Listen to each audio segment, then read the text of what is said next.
নিবনুৱা যুৱক যুৱতী যিসকল আৰবী বিষয়ত স্নাতকোত্তৰ তেওঁলোকৰ নিযুক্তি প্ৰক্ৰিয়া বাহাল ৰাখিব লাগে। তেওঁলোকৰ গণতান্ত্ৰিক আন্দোলনেৰ ভাষা তেখেতসকলে বুঝি পোৱা নাই। আমাক এনেকৈ বলপূৰ্বকভাৱে তেখেতসকলে আমাক কৰায়ত্ব কৰিছে। গতিকে অসম চৰকাৰক আমি আজি ধিক্ষাৰ জনাইছোঁ। যেতিয়ালৈকে আমাৰ এই ন্যায্য দাবী অসম চৰকাৰে পূৰণ নকৰে তেতিয়ালৈকে আমি আমাৰ ইয়াতকৈ আৰু ভয়াৱহ তীব্ৰতৰভাৱে গণতান্ত্ৰিক পদ্ধতিত আমি আন্দোলন কৰিবলৈ বাধ্য হ'ম। গতিকে অসম চৰকাৰক আমি সকীয়াই দিব বিচাৰিছোঁ, আপোনালোকে আমাৰ এই ধৰ্মীয় সংখ্যালঘুসকলক লৈ হেতালি নেখেলিব। আমি অসম চৰকাৰে আবদ্ধ কৰি ৰাখিছে।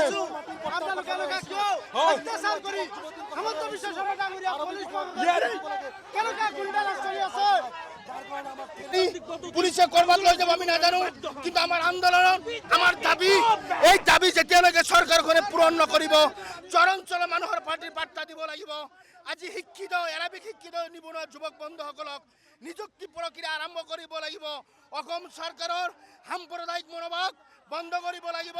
অসম চৰকাৰৰ মুখ্যমন্ত্ৰীৰ নিৰ্দেশনাত আজি অসমৰ পৰা বিভিন্ন প্ৰান্তৰ পৰা জিলাৰ পৰা আমাৰ কেডাৰসকল আহি আছিল। আজি পুলিচে বিভিন্ন থানাত গ্ৰেপ্তাৰ কৰি ৰাখিছে। আজি আমাক আন্দোলন কৰিব দিয়া নাই, আটক কৰি ৰাখিছে। আমাৰ আন্দোলনক অসমৰ মুখ্যমন্ত্ৰী ডাঙৰীয়াই ভয় কৰিছে। আমাৰ আন্দোলনক অসমৰ পুলিচ প্ৰশাসনে ভয় কৰিছে। আজি আমাৰ আন্দোলন শান্তিপ্ৰিয় আন্দোলন আছিল। জনতা ভৱনত চৰাঞ্চলৰ মানুহৰ মাটিৰ পাট্টাৰ দাবীত এৰাবিক শিক্ষকসকলক নিযুক্তি দিয়াৰ দাবীত আমাৰ দাবীবোৰ অসমৰ মুখ্যমন্ত্ৰী ডাঙৰীয়াক মেমৰেণ্ডাম আকাৰে আমি জনাব বিচাৰিছিলোঁ।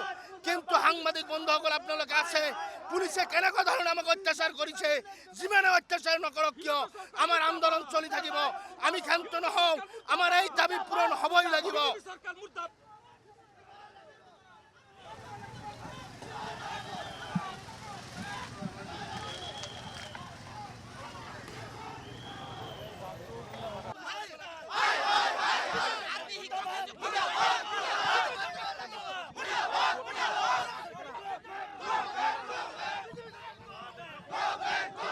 যিকোনো খবৰৰ বাবে যোগাযোগ কৰক 7099017330 লগতে 7099017110 নম্বৰত।